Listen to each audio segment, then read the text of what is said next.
வாழ்க்கை துணையோடு இன்பமயமாக வாழ முடியுமா? ஆணாக இருந்தாலும் சரி, பெண்ணாக இருந்தாலும் சரி.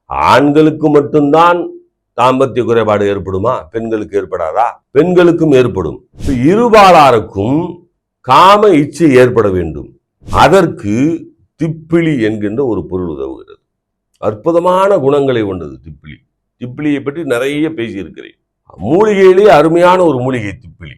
இப்ப ஆண்களுக்கும் பெண்களுக்கும் இந்த திப்பிலி ஒரு பொருளாக இருக்கிறது. இன்னொரு பொருள் தான் வேறுபடுகிறது, வேறொன்றுமே இல்லை.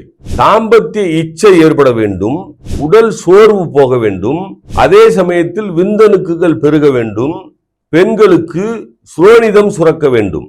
ஆண்களே, நீங்கள் திப்பிலி 25 கிராம் எடுத்துக்கொள்ளுங்கள். திப்பிலி பொடி 100 கிராம் அமுக்கரா கிழங்கு பொடியை எடுத்துக்கொள்ளுங்கள். இரண்டையும் ஒன்றாக கலந்து வைத்துக் கொள்ளுங்கள். தினந்தோறும்